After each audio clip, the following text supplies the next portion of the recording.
믿음 생활하는 게 뭘까에 대해서 생각합니다. 도대체 그 믿음 생활을 한다고 하면 어떤 일일까? 단순히 교회를 다니는 일, 그런 게 믿음 생활의 전부일 수 있을까 생각하는데, 만일 저에게 누군가가 목사님 믿음 생활이라고 하는 게 뭐예요? 라고 묻는다면 저는 마음이 바뀌는 것입니다 라고 대답해 드리고 싶습니다.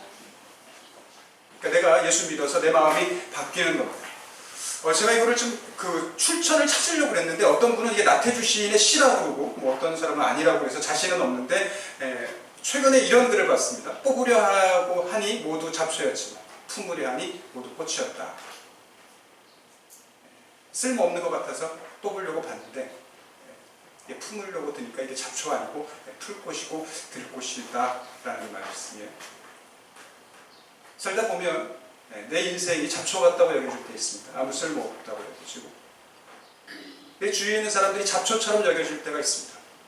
아무짝에도 쓸모없는 사람 같고 나에게 별 도움되지 않는 것 같고. 그런데 내가 믿음의 눈으로 다시 보면 내가 그 사람의 가치를 몰라서 그렇고 내 인생의 가치를 몰라서 그렇지, 잡초 같은 인생, 쓸모없는 인생 없는데 우리의 눈이 어두워서 보지 못하는 그런 일들이 있습니다. 오늘 말씀을 준비하면서 저와 여러분에게 믿음의 눈이 좀 열려질 수 있기를 원합니다. 그래서 혹시라도 내 인생 잡초 같다 여겨지고 내 주위에 있는 사람 잡초 같다 여겨졌으면 뽑으려고 드는 사람들 아니라 품으려고 들어서 그 사람, 내가 이름은 모르고 가치는 몰랐지만 꽃 같은 인생이고 귀한 인생이었다 고백할 수 있는 저와 여러분들 되시기를 주님의 이름으로 기원합니다.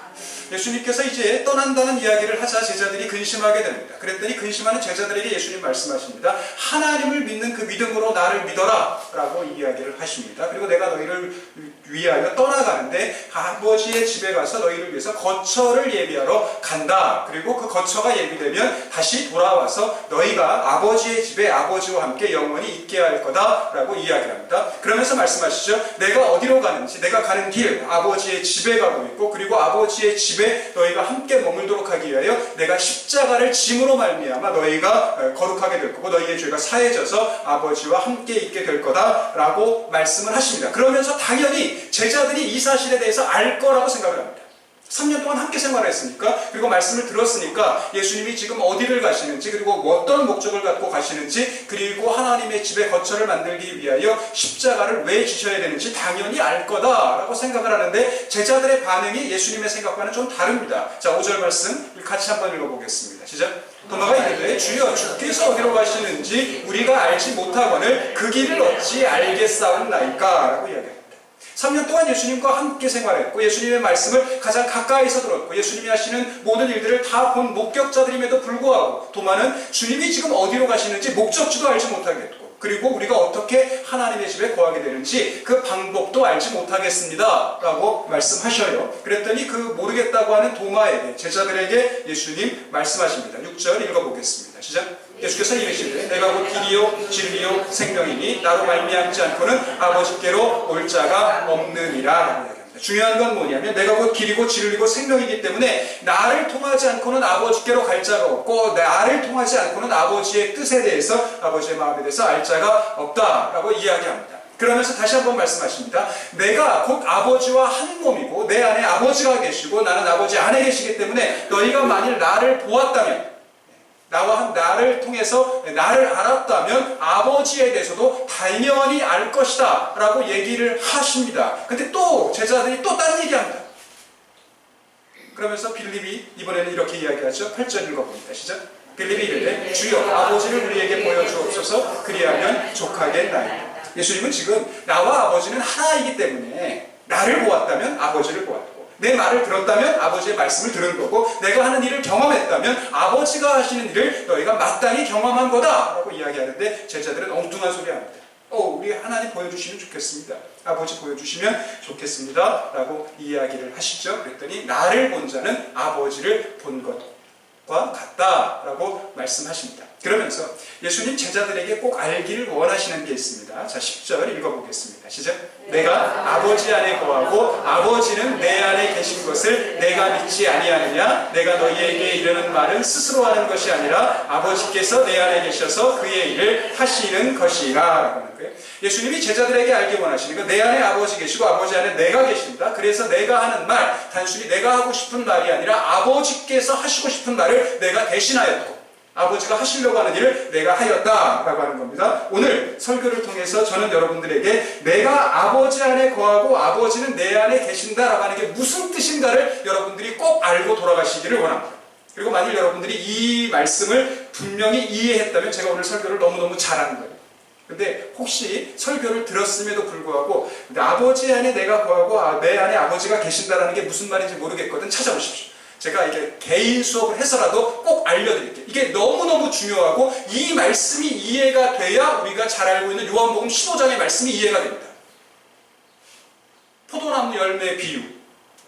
너희가 내 안에 있고 내가 너희 안에 있어야 많은 열매를 맺고 그래야 너희가 하나님이 영광을 받으신다라고 하는 그 말씀이 이해가 되거든요. 그러니까 오늘 잘 저를 따라오시면서 내 안에 아버지 계시고 아버지 안에 내 안에 내가 있다라고 하는 게 이게 무슨 뜻인지 도대체 여러분들이 깨닫게 되시기를 바랍니다.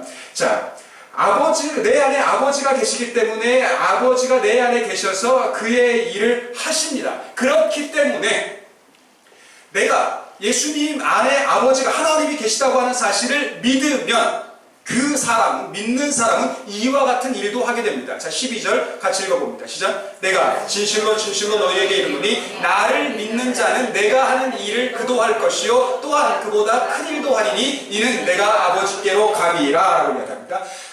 두 가지 의미가 있는데요. 결국은 하나라고 생각이 됩니다. 자, 예수님이 하신 일 저와 여러분도 할 수 있습니다. 엄두가 안 나시죠? 아니 어떻게 예수님이 하신 일을 우리가 할 수 있어? 근데 자 12절 말씀 보셔요. 자, 예수님이 하신 일 저와 여러분도 할 수 있어요? 없어요? 있어요. 근데 아무나 하는 것도 아니고 어떤 사람만 할 수 있어요? 믿는 사람만 할 수 있어요. 근데 뭘 믿어야 됩니까? 11절에 나와 있는 예수님 안에 아버지가 계시고 이 사실을 믿어야 돼요. 그러니 예수님이 하신 일을 우리도 한다면 그건 내 능력일까요? 내 안에 계시는 하나님의 이 능력일까요?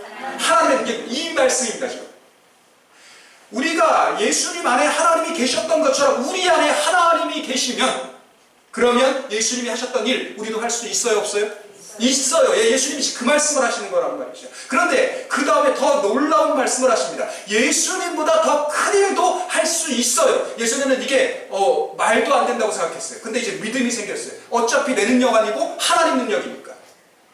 하나님이 하시는 일이니까 예수님이 하셨던 일보다 더 큰 일 할 수 있습니다. 자, 그러면 어떻게 우리 안에 하나님이 거하게 되시는가? 그 이유가 그 뒤에 나오는 이는 내가 아버지께로 가리라 라고 하는 그 말씀입니다. 자, 저와 여러분 안에 하나님이 거하실 수 있나요? 없나요? 있습니다. 어떻게 거하실 수 있나요? 예수님이 아버지께로 가셨기 때문입니다.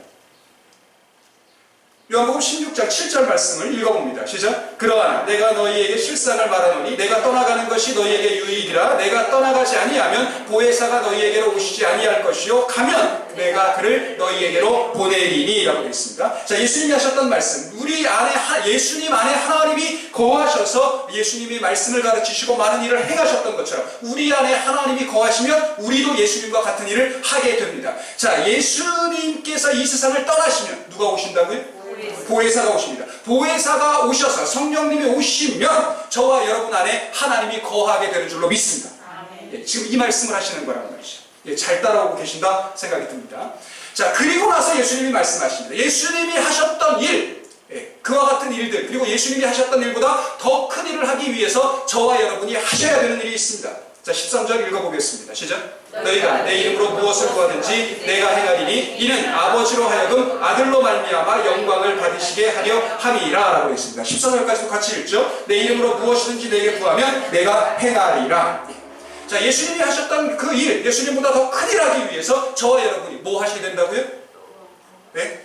자, 무엇을 구하든지 아버지께 무엇을 구하는 일을 유식한 말로 뭐라고 그러는지 아셔요? 예, 기도입니다. 기도하면 예수님이 하셨던 일 우리도 할 수 있습니다. 그런데 조건이 있죠. 그냥 기도하면 안 돼요. 어떻게 기도해야 돼요? 예수님의 이름으로 구해야 됩니다. 예수님의 이름으로 구한다는 게 예수님의 이름으로 기도했습니다 이렇게 끝나는 거 아니라고 말씀드렸어요. 그게 예수님의 이름으로 구하는 거 아닙니다. 자, 예수님의 이름으로 구한다는 게 뭐냐? 13절에 나와 있는 대로 하면 우리가 구하는 것이 목적이 뭐냐면 아버지께 영광이 되어야 됩니다. 이게 아버지의 이름으로 구하는 거예요. 이게 예수님의 이름으로 구하는 거라고요. 내가 지금 기도하는 그 기도가 이루어지면 아버지의 영광이 나타난다. 아버지의 영광이 나타난다는 게 뭐냐면 아버지의 성품, 아버지의 속성이 세상 사람들에게 드러나는 겁니다. 내 기도가 이루어지면 하나님이 사랑이시다라고 하는 사실이 내 주위에 하나님을 알지 못하는 사람들에게 알려지겠습니까? 그러면 여러분들이 하는 기도는 예수님의 이름으로 하는 기도가 맞습니다. 여러분이 지금 구하고 있는 그 기도가 이루어지면 하나님은 공의로우신 분이다 라고 하는 사실이 세상 가운데 드러나겠습니까? 예, 그러면 여러분들이 지금 하고 있는 기도는 예수님의 이름으로 구하는 기도가 맞습니다. 그리고 예수님의 이름으로 구하면 하나님께서 하신기 때문에 무엇이든지 이루어진다 라고 이야기하십니다. 자, 그런데 제가 오늘 또 하나 말씀드릴게요. 자, 예수님의 이름으로 구한다 라고 하는 의미가 또 뭐가 있는가? 자, 13절 말씀과 요한복음 15장 7절에 있는 말씀을 잘 보시면서 15장 7절만 읽어보도록 할게요. 읽어보겠습니다. 시작. 너희가 내 안에 거하고 내 말이 너희 안에 거하면 무엇이든지 원하는 대로 구하라. 그리하면 이루리라 라고 되어 있습니다. 자, 너희가 무엇이든지 내 이름으로 구하면 아버지께서 그 행하신다라고 하는 이 말씀, 그리고 너희가 내 안에 거하고 내 말이 너희 안에 거하면 무엇이든지 원하는 대로 구하라 라고 하는 이 말씀, 제가 볼 때는 결과가 다 똑같아요. 그리고 났더니 저에게 깨달아지는 게 뭐냐면, 자, 예수님의 이름으로 구하는 거 어떤 사람이냐? 내 안에 예수님이 계신 사람, 내 안에 하나님이 계신 사람은 그가 무엇을 구하든지 예수님의 이름으로 구하는 사람이 맞습니다. 그러니까 여러분들이 예수님의 이름으로 구하려면 내 안에 예수님이 계심을 고백하면 되는데, 자, 이제 오늘 여러분들에게 드리려고 하는 말씀, 이 말씀이 이어지고 난 다음에 오늘 본문으로 이어지는데요. 자, 이 말씀이 이제 등장을 하죠. 15절 읽어보겠습니다. 시작. 너희가 나를 사랑하면 나의 계명을 지키리라 라고 이야기합니다. 저는 이 15장 7절에 있는 말씀, 너희가 내 안에 거하고 내 말이 너희 안에 거하면 이라고 하는 이 말씀을 보다가 너희가 나를 사랑하면이 너희가 내 안에 거하고 내가 너희 안에 거한다는 것과 이게 같은 뜻이구나 라고 깨닫게 되었습니다. 목사가 설교 시간에 맨날 드라마 얘기를 했었고 죄송한데, 혹시 여러분 예전에 파리의 연인이라는 드라마 아세요? 네. 그 드라마의 제일 중요한 명대사가 뭔지 아세요? 애기야 가자 아닙니다. 내 안에 너 있다. 이거란 말이죠. 제가 그게 딱 떠올랐어요. 아, 이게 도대체 무슨 뜻일까 이게? 내 안에 너 있다. 이게. 그러면서 제가 이게 너무 쉽게 이해가 됐어요. 내 안에 예수님 계신다 라고 하는 게 이게 무슨 뜻일까? 내가 예수님 사랑하는 겁니다. 그래서 내가 하는 일의 동기가, 만일 내 안에 누군가가 있으면 내가 하는 일들이 그 사람 때문인 겁니다. 그러니까 모르겠습니다. 지금 마음이 어떤지. 우리 두병호 선생님이 별로 이 교회라고 하는 데랑 잘 어울리지 않는다라고 생각했는데 여기까지 왔다. 동기가 뭐냐면 제가 볼 때는 이정은 집사님이에요. 사랑해서. 나는 내가 가라고 그러면 내 의지로는 안 오겠지만 내가 사랑하는 사람, 그 사람이 부탁하니까 하는 거. 예수님이 우리에게 명하시는 일들이 모르겠습니다. 여러분들은 다 마음에 드셔요? 다 순종할 만 하시냐고. 목사님 저도 안 그럴 때 있거든요. 그런데 제가 내 안에 계신 예수님 때문에 나는 별로 하고 싶지 않아요. 그 일을. 그런데 내 안에 계신 예수님 때문에 하고 계십니까? 예, 그러면 여러분들은 예수님 사랑하시는 분이라는 거죠.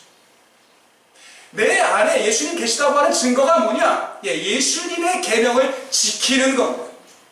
그게 내가 예수님 안에 거하고 예수님이 내 안에 거하신다는 의미란 말이죠. 자, 이제 예수님께서 우리에게 이렇게 예수님의 말씀, 내 생각으로는 내 판단으로는 행하기 어렵고, 그리고 이 세상 살면서 내 자랑 아니고 하나님 영광 위하여 사는 거, 이거 쉬운 일 아닙니다. 대부분의 사람들은 자기 욕심 위에 살고 자기 만족 위에 살지 하나님 영광 위에 살지 않습니다. 자기 이득 위에 살지 하나님 영광 나타내기 위해 사는 사람 그렇게 많이 있지 않습니다. 그런데 그것이 예수님 내 안에 거하시는 길이고 내가 예수님 사랑하시는 길이기 때문에 우리가 그와 같은 일을 할 수 있도록 예수님께서 우리를 도우실 분을 허락하시겠답니다. 자, 16절 읽어보겠습니다. 시작. 내가 아버지께 구하겠으니 그가 또 다른 보혜사를 너희에게 주사 영원토록 너희와 함께 있게 하리니. 하나님 내 안에 계신 것 같을 때가 있습니다. 예수님 내 안에 계신 것 같다고 생각할 때가 있어요. 그래서 순종합니다. 그래서 헌신합니다. 그래서 열심을 냅니다. 그런데 어느 날 세상에서 살다 보니까 그 열심, 그 헌신 다 어디로든가 가버려졌어요. 예전에는 정말 기도만 하면 하나님 내 기도 들으시고 내가 찬송만 하면 내 곁에서 내 찬송 기쁘게 받으신다고 여겼는데 어느 날 살다 보니 내 기도 능력도 없는 것 같고 내 찬송 공허하게 그냥 울리는 것 같고 믿음 생활 그냥 뜨뜻미지근하게 하고 있는 우리들에게 주시는 말씀이다 라고 생각이 됩니다. 영원토록 너희와 함께 계시는 하나님 알려주기 위해서 누구를 보내시겠다고요? 보혜사를 보내십니다. 그렇게 세상 가운데에서 하나님 계신가 안 계신가 헷갈려하는 우리들에게, 하나님 내 안에 계신가 안 계신가 의심하고 있는 우리들에게 믿음의 길, 예수의 제자의 길을 잘 걸어갈 수 있도록 보혜사 성령을 보내주시겠답니다. 보혜사 그러면 은혜를 지키시는 스승이라는 뜻인데요, 이게 두 가지 의미가 있습니다. 첫 번째는 도움이에요. 헬퍼, 나를 도우시는 분. 우리가 믿음의 길에서 낙오하지 않도록 믿음의 길을 잘 걸어갈 수 있도록 우리를 도우시는 분이라는 뜻이 있고요, 또 하나는 대신 말하는 사람, 그래서 변호인이라는 뜻이 있습니다. 재판장에서 피고를 위해서 변호인이 변호를 하듯이 하나님 재판장 앞에서 우리를 변호하시는 분, 그분이 보혜사 성령이시다라는 뜻입니다. 자, 그리고 성령은 또 진리의 영이십니다. 자, 진리의 영이라고 하는 게 어떤 의미인가? 자, 17절 읽어보겠습니다. 시작. 그는 진리의 영이라 세상은 능히 그를 받지 못하나니 이는 그를 보지도 못하고 알지도 못하니라. 요한복음에서 특별히 여러분이 세상이라고 하는 표현이 나오면요, 하나님을 거역하는 사람들, 하나님을 거역하는 세계라고 이해하시면 됩니다. 요한복음 3장 16절도 마찬가지. 하나님이 뭘 사랑하셨다고요? 세상을 사랑하셨어요. 근데 그 세상은 창세기에 나오는 것처럼 하나님 보시기에 좋았던 세상, 이런 걸 얘기하는 게 아닙니다. 악을 더 좋아해서 빛으로 오셨지만 그 빛을 거절하고 예수님을 십자가에 못 박으려고 했던 그 세상을 사랑하셔서 독생자를 주시고 죄 가운데 있는 사람들을 살리시는 것이 하나님의 마음이요 하나님의 뜻인 줄로 믿습니다. 진리의 영, 보혜사가 오기 전까지 우리는 세상과 똑같습니다. 그래서 하나님의 뜻을 알지도 못합니다. 하나님의 뜻을 이해하지도 못합니다. 하나님의 뜻을 실천하지도 못합니다. 그렇게 살다가 사망에 이르게 됩니다. 그런 우리를 살리시기 위하여 보혜사 성령을 주셔서 진리가 무엇인지, 우리가 어떻게 살아야 되는지를 알려주신다라고 이야기합니다. 세상 가운데 살다 보면 때때로 우리가 고아 같다고 생각될 때가 있습니다. 다른 사람들 다 그렇게 안 사는데, 다른 사람들 다 자기 욕심 따라 사는데, 다른 사람들 모두 자기 자랑 위에 살고 자기 만족 위에 사는데 하나님 영광 위에 사는 내가 바보 같다고 여겨질 때가 있습니다. 정말 외톨이 같다고 여겨질 때, 그때에 성령님께서 우리에게 하나님 우리의 아버지가 되시고 하나님 우리를 보호하시고 하나님 우리를 지켜주신다는 사실을 깨닫게 하셔서 저와 여러분들이 생명을 잃지 않게 하신다 라고 이야기합니다. 세상은 진리의 영을 받을 수 없기 때문에 예수님을 다시는 볼 수 없습니다.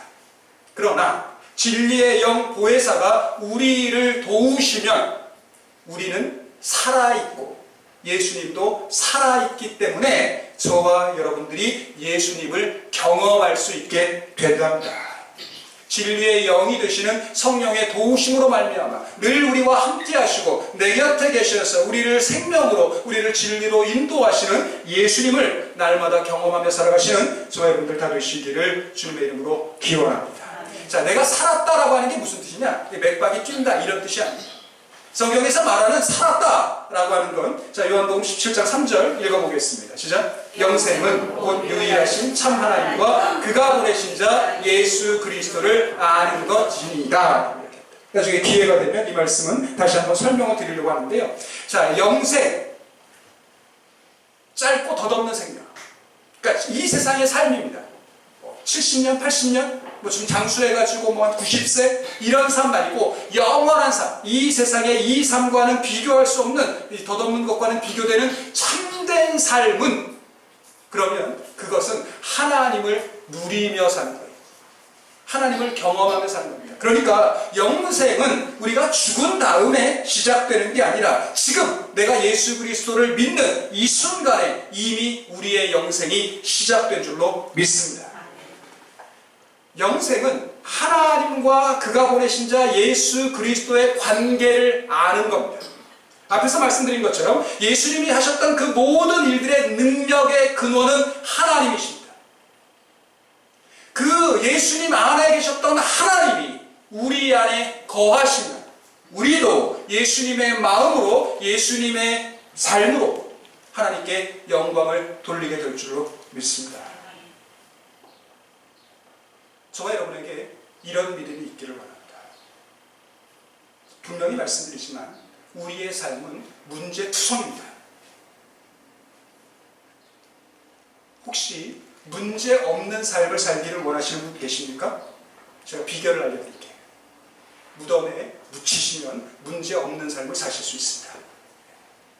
내가 죽으면 그러면 영혼은 다른 문제라도 어쨌든 지금 여러분들이 걱정하는 그런 문제들은 걱정 안 하셔도 됩니다.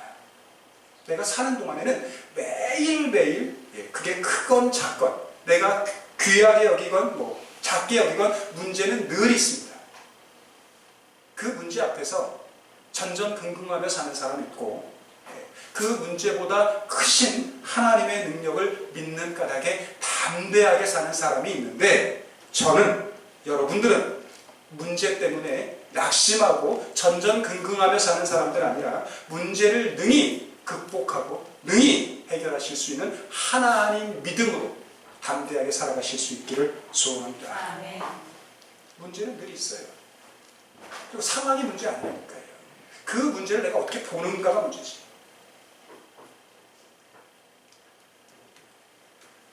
우리가 어떻게 살게 됩니까? 자, 레위기 18장 5절 말씀 보십시오. 읽어보겠습니다. 시작. 너희는 내 규례와 법도를 지키라. 사람이 이를 행하면 그로 말미암아 살리라. 이게 성경의 원칙 가운데 하나입니다. 저와 여러분이 좋은 거 먹는다고 오래 사는 거 아닙니다. 운동 열심히 한다고 오래 사는 거 아니라고요. 성경이 우리에게 일러주는 사는 비결이 뭐냐? 하나님 규례와 하나님 법도를 지키면 삽니다. 자, 마태복음 4장 4절 말씀 읽어보겠습니다. 시작. 예수께서 대답하여 이르시되 기록되었으되 사람이 떡으로만 살 것이 아니고 하나님의 입으로부터 나오는 모든 말씀으로 살 것이니라 하였느니라 하시니 라고 했습니다. 하나님의 말씀이 내 입에 있습니다. 하나님의 말씀이 내 마음에 있으면 그래서 내가 그 말씀대로 살면 하나님 주시는 참된 생명이 저와 여러분 가운데 있게 될 줄로 믿습니다. 이게 성경이 우리에게 이야기하는 생명을 얻는 길입니다. 왜 성령님을 진리의 영이라고 하십니까? 성령은 이 사실을 우리에게 일러줍니다. 우리가 어떻게 해야 살게 되는지 그리고 어떻게 해야 하나님의 말씀을 따를 수 있는지를 알려주시는 분이기 때문에 성령의 도우심을 받아 저와 여러분들이 말씀을 따르며 살면 하나님이 주시는 생명을 누리게 됩니다. 자, 다시 한번 말씀드릴게요. 자, 20절 말씀 보십시오. 20절 읽어보겠습니다. 시작. 그날에는 내가 아버지 안에 너희가 내 안에 내가 너희 안에 있는 것을 너희가 알리라. 성령이 오시면 예수님 안에 하나님 계시고 하나님 안에 예수님이 계셨다는 사실을 알게 됩니다. 아, 그래서 예수님이 그런 말씀을 하셨고 이와 같은 놀라운 일들을 행하셨구나 라는 사실을 성령이 오시면 알게 됩니다. 그런데 성령은 아버지와 아들과의 관계만 일러주실 뿐만 아니라 그 예수님과 함께 하셨던 하나님이 우리와도 함께 하시는구나 라는 사실을 알게 됩니다. 그래서 앞에서 말씀드린 것처럼 내 안에 계시는 하나님이 없다고 생각하면 우리의 인생이 정말 잡초와 같다고 여겨질 수 있습니다. 내 인생 정말 초라하고 내 인생 아무도 주목하지 않는 보잘것없는 것과 같다라고 생각할 수 있습니다. 그런데 나만 생각하지 않고 내 안에 계시는 하나님 같이 생각하면 그 누구도 나에 대해서 내 인생 잡초와 같다라고 얘기할 수 없어요. 내 인생 쓸모없다라고 얘기할 수 없다고요. 내 인생뿐만 아니라 다른 사람의 인생에 대해서도 내 마음에 안 드는 거지 그 사람의 가치가 없는 거 아니거든요. 나랑 안 맞는 거지 그 사람이 틀리거나 나쁜 게 아니거든요. 그런데 성령님께서 이 사실을 알게 하신다는 거예요. 내 안에 하나님 계신다고 하는 거.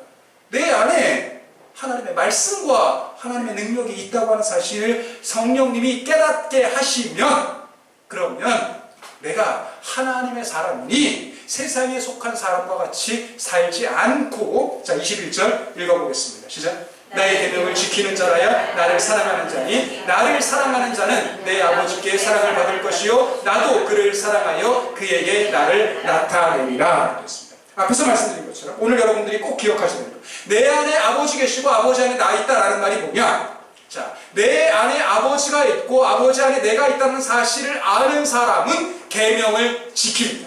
왜냐하면 하나님을 사랑하기 때문입니다. 그러니까 여러분들이 이제 딱 이 부분만 기억하시면 좋겠어요. 내 안에 하나님 계신다. 내가 하나님 사랑한다는 뜻입니다.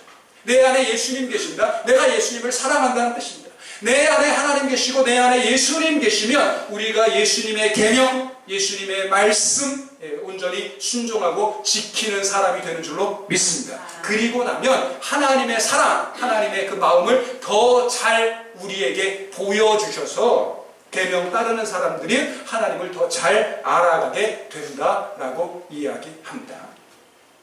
예수님이 주신 계명, 요한복음 13장에도 있고 요한복음 15장에도 있는데요. 자, 똑같으니까 요한복음 15장 12절로 읽겠습니다. 시작. 내 계명은 곧 내가 너희를 사랑할 것 같이 너희도 서로 사랑하라 하는 이것이니라 그랬습니다. 자, 예수님의 계명이 뭡니까? 라고 물으면 뭐라고 대답해야 돼요? 이렇게 대답하시면 제가 50점 이상을 드릴 수가 없어요. 서로 사랑하는데 내가 사랑하고 싶은 대로 사랑하면 50점이라니까요. 그 앞에 더 중요한 얘기가 있잖아요. 누가? 그러니까 자, 사랑하는 대상, 서로 사랑하는 것, 그건 50점이고 방법도 50점이 있다니까요. 사랑하는 방법은 어떻게 해야 되는데? 예수님이 우리를 사랑한 것 같이 그렇게 사랑해야 제가 100점입니다 라고 말씀드릴 수 있다. 예수님의 계명은 그런 거예요. 내가 사랑하고 싶은 사람, 내가 사랑하고 싶은 만큼만 사랑하면, 그러면 낙제입니다. 어떻게 사랑하셔야 돼요? 예수님이 우리를 사랑한 것 같이 우리가 사랑해야 되는데, 자, 예수님이 우리를 어떻게 사랑하셨는지 제가 알려드릴게요. 이건 다른 목사들은 잘 안 알려주는 건데 저니까 알려주는 거예요. 요한복음 14장 1절 읽어보겠습니다. 시작. 6월절 전에 예수께서 자기가 세상을 떠나 아버지께로 돌아가실 때가 이를 줄 아시고 세상에 있는 자기 사람들을 사랑하시되 끝까지 사랑하십니다. 제가 이 예수님의 말씀 받을 때마다 부담이 되고 무거운 거. 자, 예수님 우리를 어떻게 사랑하시게요? 끝까지 사랑하십니다. 이 부분이 저에게 큰 찔림이 됩니다. 우리는 어떻게 사랑하는데요? 내가 참을 수 있을 만큼. 그게 세잖아요. 나는 사람이 좋아서 3번까지는 봐준다. 이러면서. 그게 세잖아요. 내가 2번 봐줬으면 지금. 한 번만 더 해봐. 근데 그건 내 식이고. 예수님 식은 뭐라고? 끝까지. 그게 예수님 방식이랍니다. 그게 예수님 계명이라고 해요. 사랑하되 끝까지.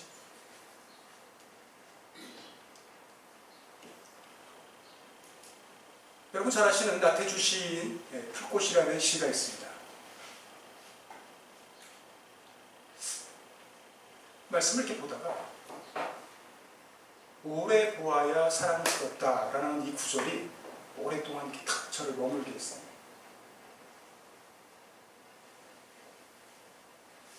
내 옆에 있는 사람이 사랑스럽지 않다고 여겨질 때가 있습니다. 그전에는 그 사람이 뭔가를 잘못했고 그 사람이 틀렸기 때문이라고 생각을 했어요. 그런데 나태주 시인이 저한테 그렇게 얘기해 줍니다. 네가 오래 안 봐줘서 그래. 오래 봐줬으면 예쁜 줄 알고 사랑스러운 줄 알았을 텐데 네 마음의 그릇이 고만해서 보다가 말았잖아요. 그래서 안 사랑스러운 거야 라고 이야기하는 것 같았어요. 이건 나태주 시인의 시가 분명합니다. 2번째 연작시였는데 이름을 알고 나면 이웃이 되고 색깔을 알고 나면 친구가 되고 모양까지 알고 나면 연인이 된다. 이것은 비밀. 얼핏 보고 스쳐보고 그리고 내 마음 변해서 금방 쳐다보지 못하니까 이름도 알지 못하고 색깔도 알지 못하고 모양도 몰랐습니다. 그래서 잡초인 줄 알았습니다. 그래서 뽑아도 된다고 생각했고 없어도 된다고 생각을 했는데 오래 봐서 이름 알고 색깔 알고 모양까지 알고 나면 함부로 대할 수 없는 연인이 된답니다. 오늘 저와 여러분에게 성령님 은혜로 우리의 눈이 밝아져서 내 옆에 있는 사람의 이름과 색깔과 모양이 보이는 은혜가 있기를 원합니다.